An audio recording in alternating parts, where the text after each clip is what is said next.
ರೈತ ಬಂದವರಲ್ಲಿ ವಿನಂತಿ, ನಾವು ಮೊದಲು ಶುಂಠಿ ನಾವು ಹೇಳ್ತೀವಿ ಫಸ್ಟಿಂದನೂ 25 ವರ್ಷದಿಂದನೂ ನಾವು ಶುಂಠಿ ಬೆಳೀತಾ ಇದ್ದೀವಿ. ಈ ವರ್ಷ ಮೋದಿ ಕೇರ್ ಮಾಡ್ತಾ ಇದ್ದೀವಿ. ಮೋದಿ ಕೇರು ನಮ್ಮದು ಶುಂಠಿ ಮೊದಲು ಭಾಳ ಇದ್ರಾಗಿತ್ತು. ಎದುರುಗಡೆ ಪ್ಲಾಟ್ ನೋಡಕ್ಕೆ ಬಂದಿದ್ರು ಮೋದಿ ಕೇರ್ನವರು. ನಮ್ಮ ಪ್ಲಾಟ್ ನೋಡ್ರಿ ಅಂತಂದೇಳಿ ಕರ್ಕೊಬಂದು ತೋರಿಸಿದೆ. ಇದನ್ನು ನಾವು ರೆಡಿ ಮಾಡ್ತೀವಿ ಅಂತಂದೇಳಿ ಅವರು ಮೋದಿ ಕೇರ್ನವರು ಔಷಧಿ ಆ್ಯಕ್ಟಿವ್ ಗೋಲ್ಡ್, ಆ್ಯಕ್ಟಿವ್ ಜೈಮ್ ಅವೆಲ್ಲ ಕೊಟ್ಟು ಅವನ್ನೆಲ್ಲ ನಾವು ಅವ್ರು ಹೇಳ್ದಂಗೆ ಕರೆಕ್ಟಾಗಿ ಫಾಲೋ ಮಾಡ್ಕೊಂಬರ್ತಿದ್ದೀವಿ. 15 ದಿವಸಕ್ಕೊಂದು ಪಟ ಅವರು ಖುದ್ದು ಪ್ಲಾಟಿಗೆ ಬಂದು ಈ ಥರನೇ ಮಾಡಿ ಅಂತಂದೇಳಿ ಪೂರ್ತಿ ಗೈಡೆನ್ಸ್ ಕೊಡ್ತಿದ್ದಾರೆ. ಅದೇ ಥರನೇ ಮಾಡ್ತಾಯಿದ್ದೀವಿ. ಶುಂಠಿ ಮಾತ್ರ ಈ ಸತಿ ಭಾಳ ಚೆನ್ನಾಗಿ ಬಂದಿದೆ, ಅಷ್ಟಂತೂ ನಾವು ಗ್ಯಾರಂಟಿ 100% ಅಂತೂ ಚೆನ್ನಾಗಿ ಬಂದಿದೆ. ಇಷ್ಟು ಎಲ್ಲ ನೀವು ಇದನ್ನು ಮೋದಿ ಕೇರನ್ನು ಮುಂದೆ ಅನುಕೂಲ ಮಾಡ್ಕೊಂಡು ಹೋಗ್ರಿ, ಯಾವುದೇ ಕಾರಣಕ್ಕೂ ತೊಂದರೆ ಇಲ್ಲ.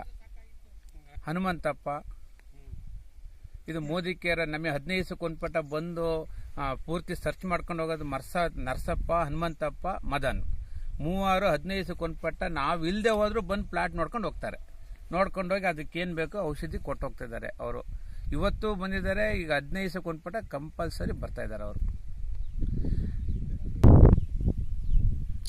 ಮತ್ತು ಸೈಡ್ ಕಟ್ಟಕ್ಕೆ ಬಂದವರು ಜನ, ಅಪ್ಪ ಇದು ಯಾತಕ್ಕೆ ಸೈಡ್ ಕಟ್ತೀವೋ ಶುಂಠಿ ಏನಂಗೈತಿ ಅಂತಂದೇಳಿ ಜನನೇ ನಮಗೆ ಸೈಡ್ ಕಟ್ಟೋದು ಬೇಡ ಅಂತಂದು ಹೇಳಿದ್ರು ಕಣ್ರಿ. ಇದು ಈ ವಿಚಾರದಲ್ಲಿ ಪಾಪ ಇದನ್ನು ಹನುಮಂತಪ್ಪ ಅವ್ರು ಬಂದು ನೋಡಿ, ಇದನ್ನ ನಾನು ರೆಡಿ ಮಾಡ್ತೀನಿ ಟೆಗೇಶಪ್ಪ, ನೀ ಹೆದರಬೇಡ ಅಂತಂದು ಹೇಳಿ ನಾನು ಹೇಳ್ದಂಗೆ ಮಾಡೋದಾದ್ರೆ ನಾನು ಔಷಧಿ ಕೊಡ್ತೀನಿ ಅಂದರು. ಆಯ್ತು ಸರ್, ನೀವು ಹೇಳ್ದಂಗೆ ಮಾಡ್ತೀನಿ ಕೊಡಿ ಅಂದೆ.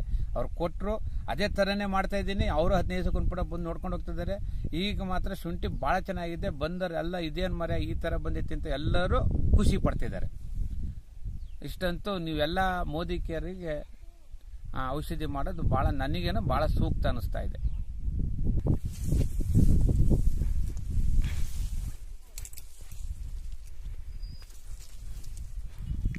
ಇದು ಶುಂಠಿ ಫ್ಲ್ಯಾಟು.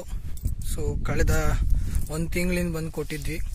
ಸೊ 1.5 ತಿಂಗಳಿಂದ ಕೊಡ್ತಾ ಇದ್ದೀವಿ. ಸೊ ತುಂಬಾ ಹಾಳಾಗಿತ್ತು. ಒಂದು ಕೂಡ ಮರಿನೂ ಕೂಡ ಬರ್ತಾ ಇದ್ದಿಲ್ಲ, ಮಣ್ಣು ಕಟ್ಟೋಕ್ಕೂ ಕೂಡ ಆಗ್ತಾ ಇಲ್ಲ. ಜನಗಳೆಲ್ಲ ಕಿತ್ಕೊಡಿ ಅಂತ ಹೇಳ್ತಾ ಇದ್ರು. ಸೊ ಬೇಸತ್ತು ಹೋಗಿದ್ರು. ಆ ಟೈಮಲ್ಲಿ ಮೋದಿ ಕೇರ್ ಪೌಡರ್ಸ್ನ ಯೂಸ್ ಮಾಡಿ ಇವತ್ತು 100% ಸ್ಯಾಟಿಸ್ಫ್ಯಾಕ್ಷನ್ ಗ್ಯಾರಂಟಿ ತೊಗೊಂಡು ಅವರು ಕೂಡ ಇನ್ನೊಬ್ಬ ರೈತ ಬಂದವರಿಗೆ ಅಡ್ವೈಸ್ ಮಾಡೋ ಲೆವೆಲ್ಗೆ ಅವರು ಇವತ್ತು ಸ್ಯಾಟಿಸ್ಫೈಡ್ನ ಹೊಂದಿದ್ದಾರೆ. ಸೊ ತುಂಬ ಚೆನ್ನಾಗಿ ಮರಿನೂ ಕೀಳ್ತಾ ಇದೆ, ತುಂಬ ಚೆನ್ನಾಗಿ ಬರ್ತಾ ಇದೆ. ಸೊ ಯಾವುದೇ ರೀತಿ ರೋಗ ರುಜಿನಗಳು ಕಾಣ್ತಾ ಇಲ್ಲ. ಸೊ ಒಳ್ಳೊಳ್ಳೆ ಮರಿನೂ ಕೂಡ ಕೀಳ್ತಾ ಇದೆ, ಕೈ ಚಾಚ್ಕೊತಾ ಇದೆ. ತುಂಬ ಖುಷಿ ಆಗುತ್ತೆ ಟೆಗೇಶಪ್ಪ ಅವರಿಗೆ ಕೊಟ್ಟಿದ್ದಕ್ಕೆ. ಸೊ ಸಖತ್ ರಿಸಲ್ಟ್ ಕೂಡ ಬಂದಿದೆ. ಸೊ ಶುಂಠಿ ಇವ್ರು ನಮಗೆ ಬೇಸಿಕ್ಕಿನ ಸಿಕ್ಕಿದ್ದಲ್ಲ, ಇವರು ಶುಂಠಿ ನಮಗೆ ಹಾಕಿ 2 ತಿಂಗಳು ಬೇರೆ ಕಂಪ್ನಿ ಪೌಡರ್ಸ್ಗಳು ಯೂಸ್ ಮಾಡಿ, ಸರ್ಕಾರಿ ಗೊಬ್ಬರಗಳು ಯೂಸ್ ಮಾಡಿ ಹಾಳು ಮಾಡ್ಕೊಂಡಿದ್ದಂಥ ಫ್ಲ್ಯಾಟ್ ನಮಗೆ ಸಿಕ್ಕಿತ್ತು. ಸೊ ಇವತ್ತು 100% ಮೋದಿ ಕೇರ್ ಪೌಡರ್ಸಲ್ಲೇ ರಿಸಲ್ಟ್ ಕೊಡ್ತಾ ಇದ್ದೀವಿ. ಬೇರೆ ಸರ್ಕಾರಿ ಗೊಬ್ಬರಗಳು, ಅದಾದಮೇಲೆ ಸಾವಯವ ಗೊಬ್ಬರ, ಸಗಣಿ ಗೊಬ್ಬರ ಏನೂ ಮಾಡು ಅಂತ ಹೇಳ್ತಾ ಇಲ್ಲ. ಸೊ ತುಂಬ ಚೆನ್ನಾಗಿ ರಿಸಲ್ಟ್ ಬರ್ತಾ ಇದೆ. ಸೊ ನೀವು ಯೂಸ್ ಮಾಡಿ, ಇನ್ನೊಬ್ಬರಿಗೆ ಶೇರ್ ಮಾಡಿ. ರೈತರು ಬರೀ ಬೆಳೆ ಬೆಳೀತಾ ಇದ್ದಾರೆ, ಅವರು ಬೆಳೀತಾ ಇಲ್ಲ. ಸೊ ಅದಕ್ಕಾಗಿ ಮೋದಿ ಕೇರ್ ಬಂದಿರೋಂಥದ್ದು. ರೈತರು ಬೆಳೆ ಬೆಳೆಯೋದಷ್ಟೇ ಅಲ್ಲ, ರೈತರು ಕೂಡ ಬೆಳಿಬೇಕು ಅನ್ನೋ ಒಂದು ಉದ್ದೇಶ ಇಟ್ಕೊಂಡು ಬಂದಿರೋ ಮೋದಿ ಕೇರು. ಸೊ ಎಲ್ಲರೂ ಕೂಡ ಬೆಳಿಬೇಕು ಅನ್ನೋದನ್ನು ಹೇಳೋಕ್ಕೆ ಇಷ್ಟಪಡ್ತೀನಿ. ಸೊ ಎಲ್ಲರೂ ಕೂಡ ಇದನ್ನು ರೆಫರ್ ಮಾಡಿ ಆ್ಯಂಡ್ ಶೇರ್ ಮಾಡಿ. Thank you.